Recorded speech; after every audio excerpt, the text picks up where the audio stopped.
What's up everyone on the internet? Thank you for making this video part. I'm so excited to upload this one for you guys because this video will be taking a look at an anime that took me by surprise because apparently it's on Disney Plus, and that would be Summertime Rendering.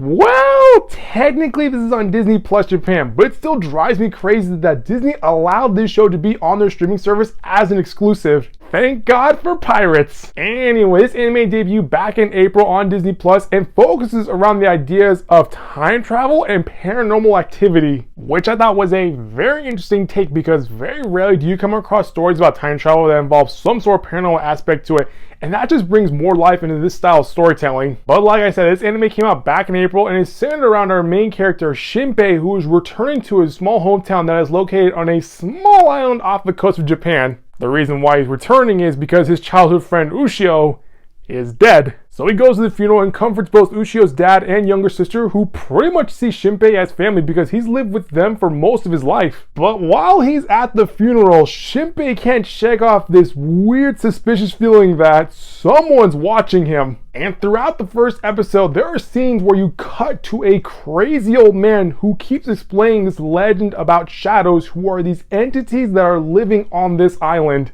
And this crazy guy dives deep into the lore and legend of shadows, as they are these beings that can copy human souls and take the form of individuals and can easily blend in with other humans so that they can feed off of them.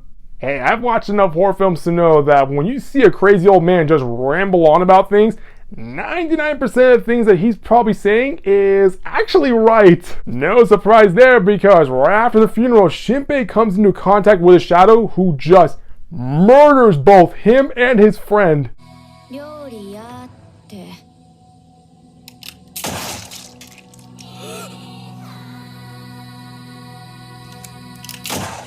Sweet Jesus!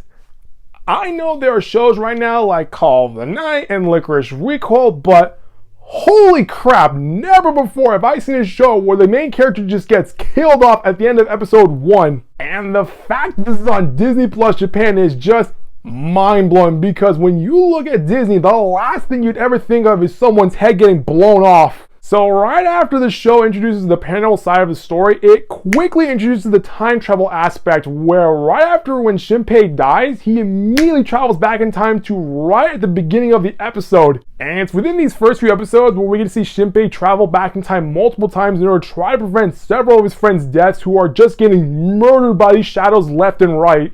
Oh yeah, I almost forgot to mention this. In order for Shinpei to travel back in time, he has to die. So you can expect a lot of death scenes where some of them are pretty gruesome. Now, while this show may seem like an anime version of Happy Death Day, it does have an overall end game, and we see that by the end of episode 5, which I refer to as the dark ending. You know when you play a video game and you make all the wrong choices just so you can get the dark ending? Well, this show definitely has a dark ending to it. And you see what happens when you let these shadows run loose and fulfill their plan, as the villain is ultimately revealed and pretty much destroys the entire world. But not before Shinpei can kill himself and travel back in time. And from there on, the show mostly focuses on Shinpei and his friends trying to prevent the end of the world. Which is crazy when you think about timeline wise, because by the time you reach the end of the season, when you really think about it, it's only been a day, and yet Shinpei has traveled back in time at least over 10 times. Speaking of which, it's no surprise that our main character dies multiple times in this season, but it's also no surprise that his friends also die several times as well. Now this plays into one of the nitpicks I had about this show, because when you keep killing and reviving your characters over and over and over again, you sort of grow numb to death. Because by the time you see some of these characters die permanently, you don't feel any emotional impact because you've already seen some of these characters die like 5 times already. Still, the fact that we're seeing some of these characters die in some of the most brutal ways,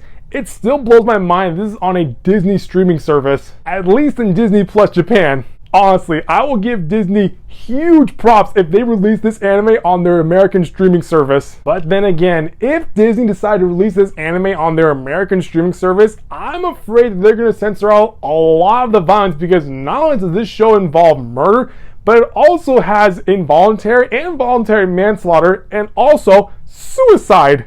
I mean, if Disney decides to release this anime on their American platform as it is, I will be shocked. Fingers crossed. Again, I'm still amazed that Disney decided to release this on their Japanese streaming service as an exclusive. Despite that there's no connection to anything Pixar, Marvel, or even Star Wars related, it just shows you that this company is not afraid to take you to some dark places. So overall, I really enjoy this anime as it almost feels like a video game where you're watching your main character revert back to his last save checkpoint after every time he dies, while also providing some sort of hidden message to us. That message being that we don't know when our last day on Earth will be, so it's up to us to live our life as if today was our last day. So fingers crossed that Disney Plus decides to release this show on their American platform, but if you cannot wait to watch this show, I highly recommend you Google Summertime Rendering and just go down that rabbit hole. Well, that's going to do it for this video, guys. That was my overall review on Summertime Rendering. If you like what you saw, click the subscribe button so you can always updates from this channel. I'll see you next time with a brand new video.